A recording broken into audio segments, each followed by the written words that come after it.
for the people of Ukraine as they defended their country. Since then, all of you, all my fellow leaders, have built a global coalition to support Ukraine, supplied economic and humanitarian support, supplied weapons that Ukraine needs to defend itself. And 2 days ago, I announced a historic donation of air defense equipment to protect Ukrainian cities, troops, and from Russian missiles. And here today, with all these important people behind me, we take another important step in our collective support for Ukraine. We refer to it as the Ukraine Compact. And here's how it works. Last year, the G7 nations signed onto a declaration to protect Ukraine long term, not just for the duration of this war, but beyond after they win.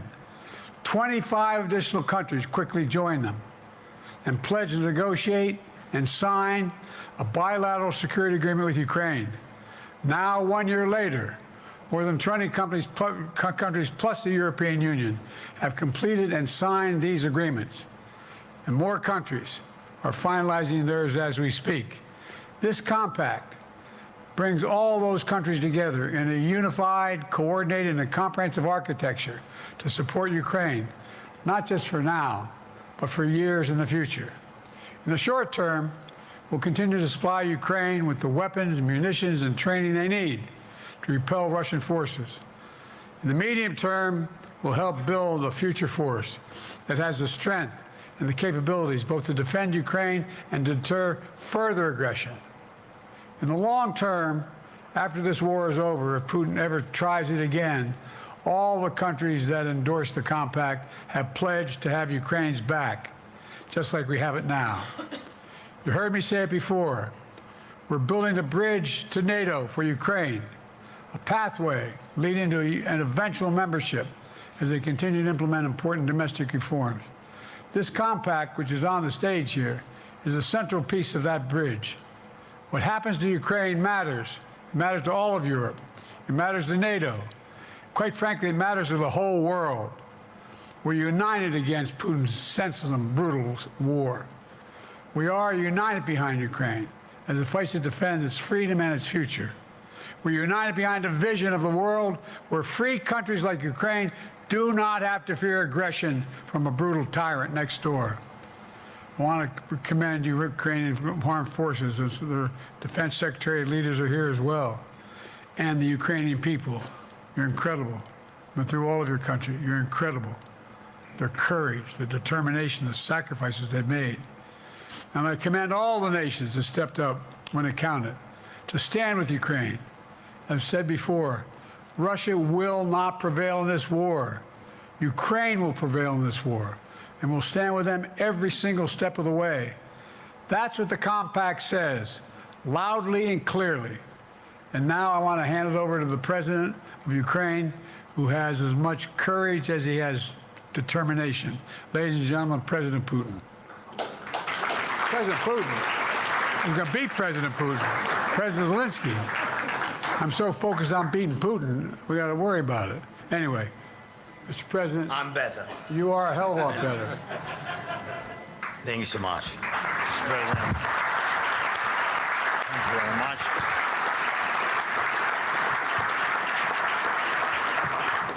Thank you so much, Mr. President, dear our friends of Ukraine.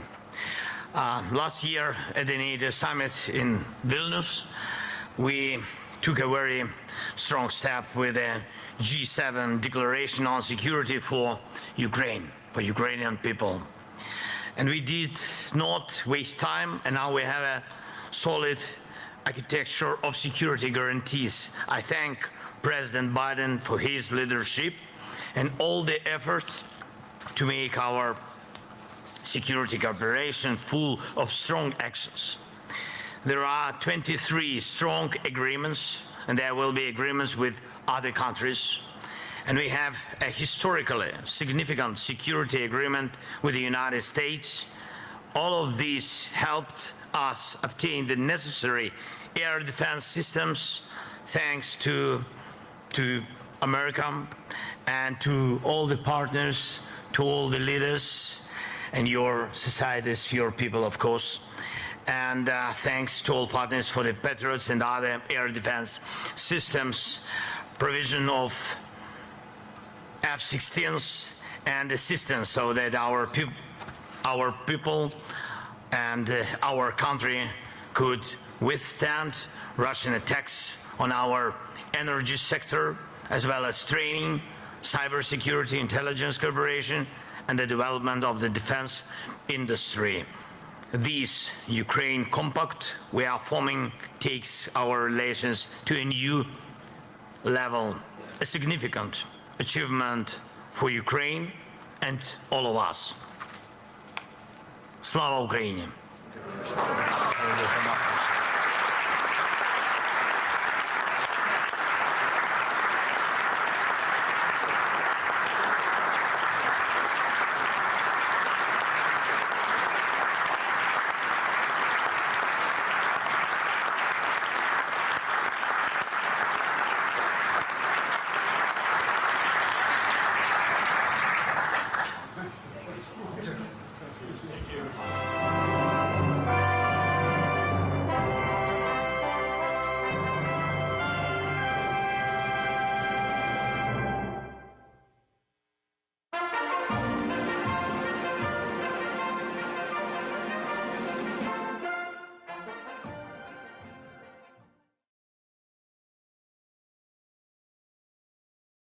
Okay, so we are live. We went live early to pick up this address from Washington at the NATO summit. We'll be coming back, I think. Biden was scheduled. Let me just confirm this. Time is the news conference. I believe the news conference is scheduled for 6:30 p.m. Let me just confirm that. No, begins now. He was supposed to start taking questions, but I'm not seeing him do that. So maybe they'll come back here in a moment. Let me stick with this. See if the feed resumes. The reason I wanted to go live with this when it was happening is because Biden is still under intense pressure to resign. And this big boy news conference, as it has been promoted, is being seen now as maybe a make or break event for Biden as he tries to survive this pressure from within his own circles to step aside as the candidate. This is seen as an opportunity for him to prove that he still has the ability to take questions and respond and handle himself properly in public during these events. So we'll see what happens. This is not the information we were given on timing, not clear with regard to this news conference. So we saw the address, but we are waiting for him to begin the news conference portion of the address. Now, tonight also on Maverick News, we have some other stories to share with you. And I'm just checking to make sure we're firing properly on Wimkin tonight. We're supposed to be. Yeah, I think we are. Yep, we're rocking and rolling over there. So we're on Wimkin as well right now, live. We're going to be joined live, I believe, by Geoff Bottoms of the Southern Ontario Military Muster. He is going to tell us about some other events, and one in particular, some other events coming up that will pay tribute to our veterans. He's been instrumental in organizing a whole series of these events over the last few years, and he has another one coming up. George Clooney calling for Biden to step down, and a lot of new developments on the electric vehicle front tonight. Another $1.7 billion earmarked for big auto manufacturers coming from the Biden administration. so that they will build more electric vehicles, but will consumers respond? I just don't know. Let me take a little break here. I'll get things a little bit more organized so that we can continue our coverage of what is supposed to be a big boy news conference with President Biden. Let's see if he follows through and takes those questions from reporters tonight. I'll be right back. You know, someone very profoundly once said many years ago that if fascism ever comes to America, it'll come in the name of liberalism.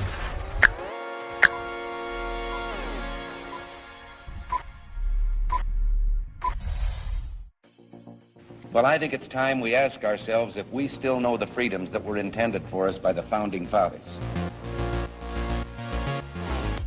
If we lose freedom here, there's no place to escape to. This is the last stand on earth. The entire world is watching. Every dictator, every crazy dictator in the world is watching.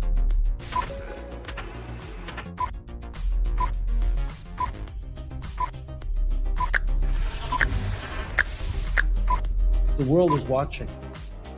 On TV, The entire world is watching. on social media. But the entire world is watching, and yes, they are seeing what we have apparently bravely been willing to say that others are thinking. Stand for freedom. Literally stand for freedom. Let's get this done. The entire world is watching. We're at war with the most dangerous enemy that has ever faced mankind in his long climb from the swamp to the stars. Maverick News. Maverick News. Maverick News. Let me have more control of my own destiny. The world is watching.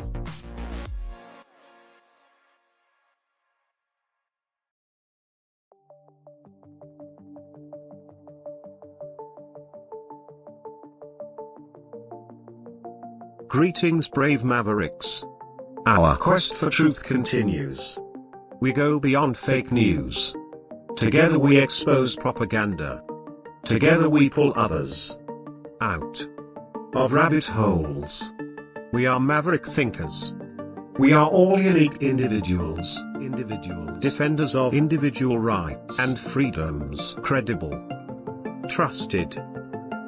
Grounded in reality. Maverick News. Maverick News. Defending free speech. Free speech. Donate at freedomreporters.com. Do it now. Tomorrow may be too late. Maverick News. The world is watching.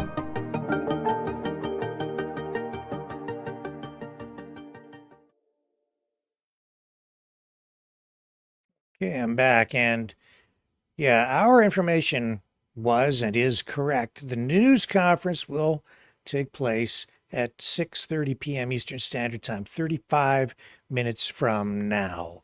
So we just picked up the initial address on the Ukraine compact at the NATO summit. We're going to sign off. I will be back at 6:30 p.m. Eastern Time. I will set up a new stream, and we'll go live a half an hour earlier than we have been normally.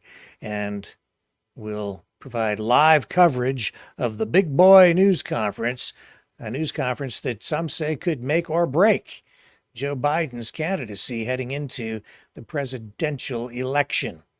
We'll see how it goes at 6:30 p.m. See you back here right then on the flip side.